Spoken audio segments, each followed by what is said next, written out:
Hello, my name is Alyssa Whetstone, and I'm super excited to lead you in a painting today. I hope you have this paper ready in front of you. What I'm going to do first is tape down the edges, really being careful to line up the edge of my tape with the edge of the drawing so that when I peel the tape away at the end, it will have a nice clean line that makes sense because both our paint and the black lines will end there. While we're doing this, I'm going to walk through a few basics about watercolor. You can use any watercolor paint and brushes today, so whatever you have on hand, and don't forget to have a cup of water to wash your paintbrush off when you switch colors. It's also helpful to have paper towels or a rag nearby where you can dry off your brush when needed. Sometimes we want our paint to be really wet, sometimes we want it to be dry in watercolor. Also, watercolors work best from light to dark and from back to front. So we'll make sure to keep our colors light when we first paint with them, and then we can always layer on dark colors over top. There's no such thing as white watercolor paint. You can use white gouache paint or a white paint pen, and that is a way to go back and add white highlights if needed. But we're going to try to work as much as we can from light to dark so we don't have to rely on those other supplies. I'm going to start with the sky of this painting, so you can do that with me. We're going to start with a nice blue sky with a few clouds. Now clouds are white, the sky is blue. So we have to leave the spots white that will be clouds. I have added some water to my paint to make it lighter so it's not super dark. And now I am painting kind of around some wiggly shapes in my sky. I'm also painting in between my buildings, making sure that I have blue everywhere. However, it's okay if some blue paint gets on your buildings because we're keeping it light. We will be able to paint over and cover up light bits of blue that are on your buildings. So while you're trying to be careful, you don't have to do it exactly.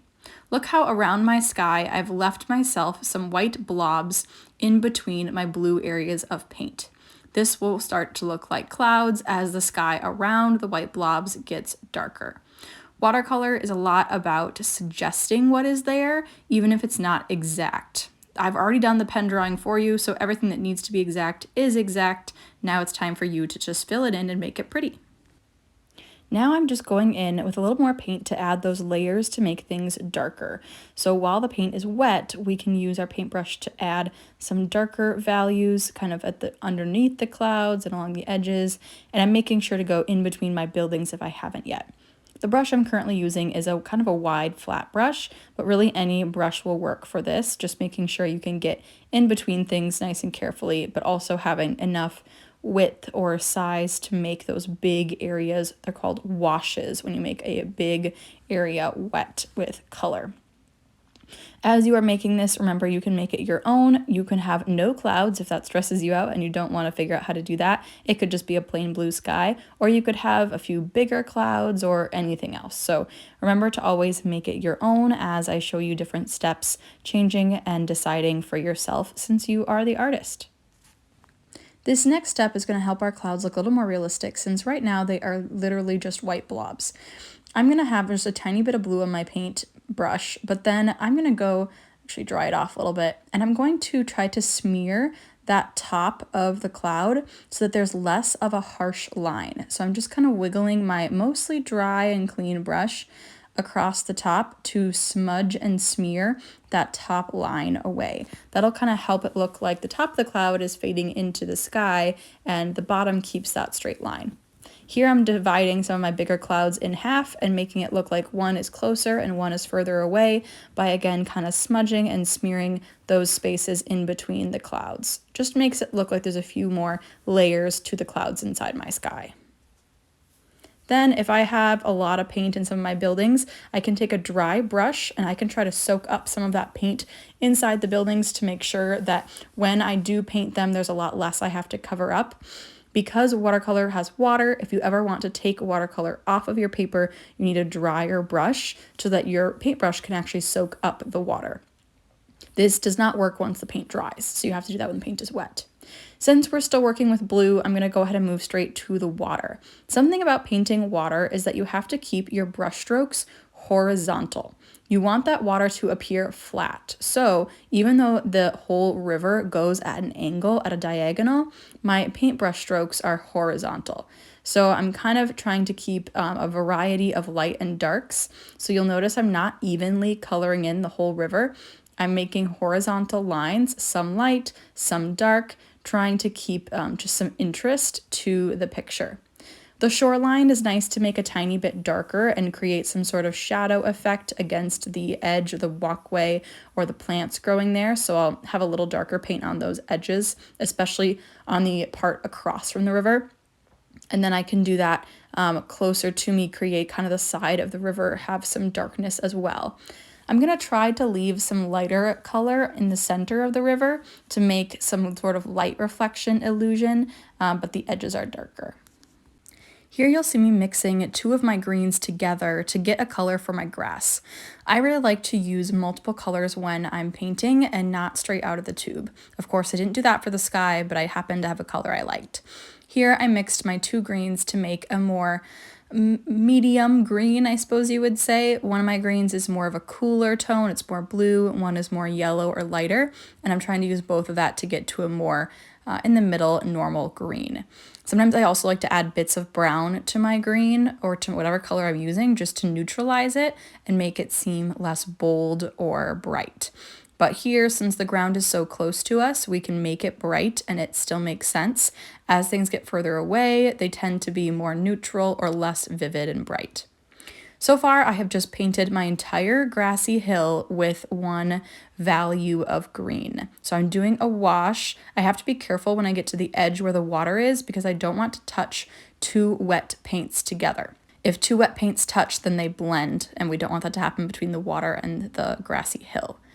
Now I'm going to jump back to my buildings, and when it comes to painting the buildings, this is where you really don't have to follow me. The general idea is that you're using neutrals or similar, not quite, well, they're neutrals, so here's me thinking out loud. Neutral colors, but you can kind of veer off in different directions. For example, more like a blue-gray or a more red-brown. So you don't have to purely use black, white, brown, gray, but you can kind of tint them different colors because you want to create variety in your city.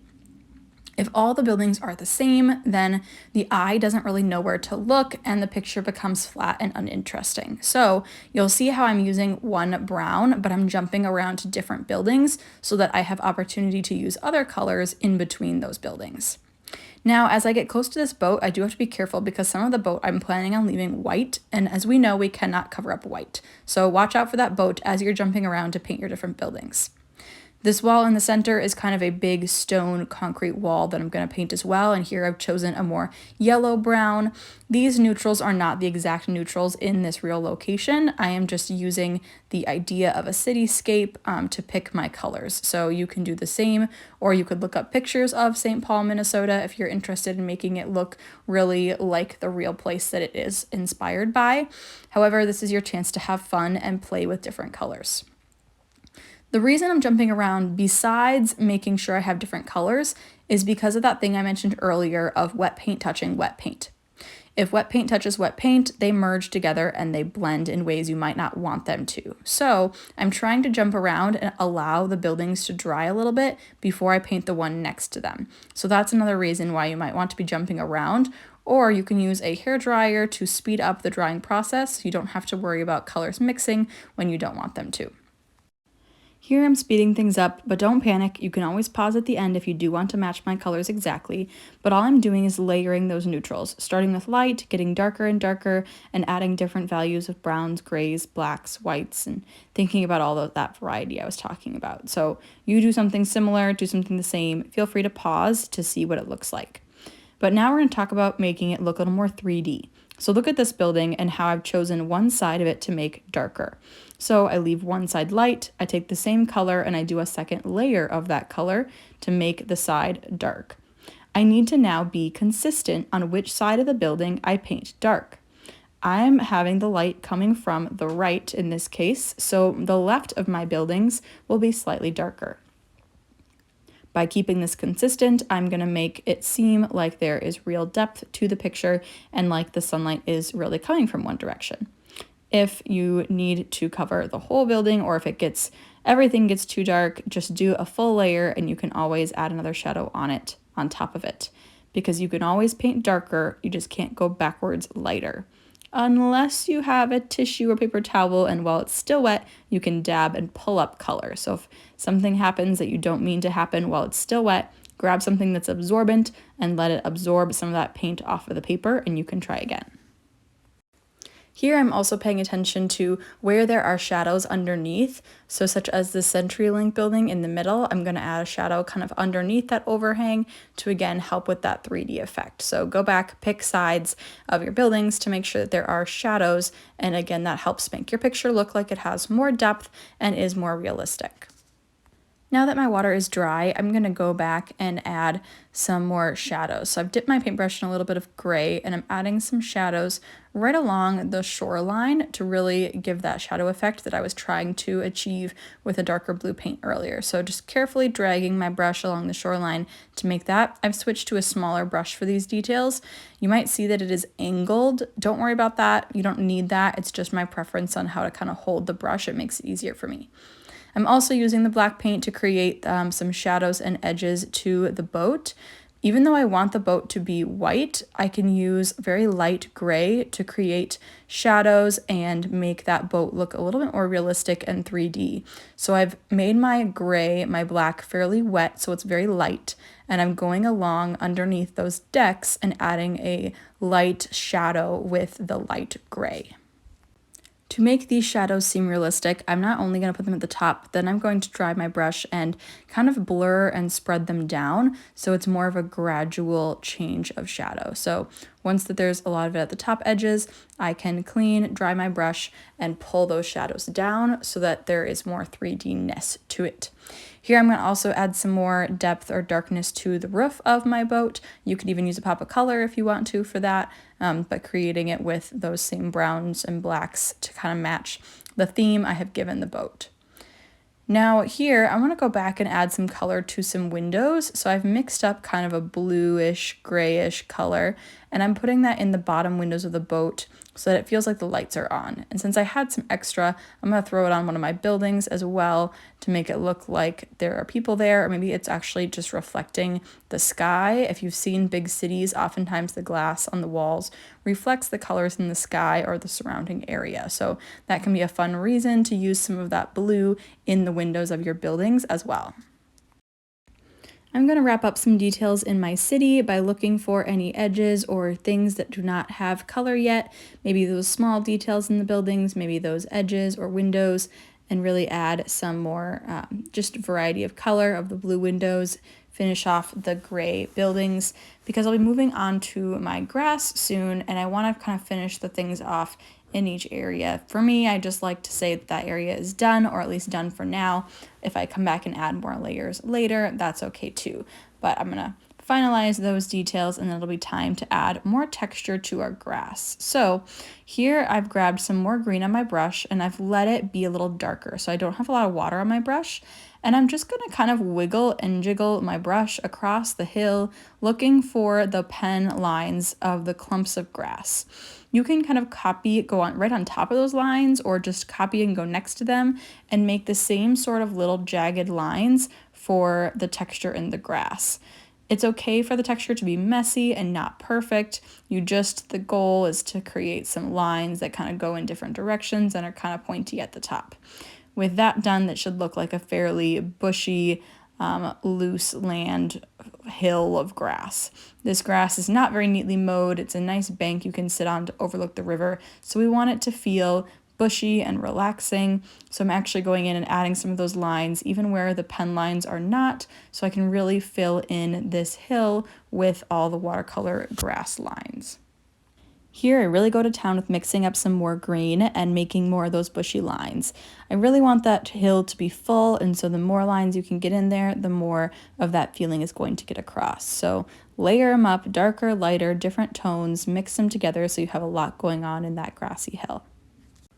Now I'm thinking about those plants on the other side of the river, and first I'm going to add a little more shadow to the rest of that side of the edge. So I'm taking my thin brush and just adding little bits of shadow. It's with a brown just to make it a little more extreme compared to my blue water and make that shadow kind of appear on the edge. Now that I have that shadow, I can go back with my green that I've mixed up and I can use that for those little hills of grass on the opposite side, the trees, the bushes, and just kind of fill that in with some nice lively green color. I'm going to paint this green area from light to dark, layering and layering so that I know I'm not covering up anything that I want to be super dark right away. Once I have that done, I'm going to come back to this hill again because I still think there's some more texture to be added. So I am using my brush to create some kind of horizontal, maybe diagonal lines just to kind of blur and fuzz all those bushes and things together, those bushels of grass. So I'm very loosely using a paintbrush with a little bit of paint on it, maybe some water on it, to blur those together. Now this little log here at the bottom, I don't want that to get lost, so I'm going to go ahead and get some brown and add some texture and color to it so that it can really anchor that corner of the artwork and not everything is lost in that pile of grass. One of the last things I need to do is add some pops of red, and I'm going to do that on the first building, and I'm going to also use pops of red on these pillars of the boat. So I'm getting fairly concentrated red. I don't want it to be super watery. I don't want any puddles when I'm working with such small areas. So just wet enough that the paint is awake, and then I'm using that to make those little lines stand out.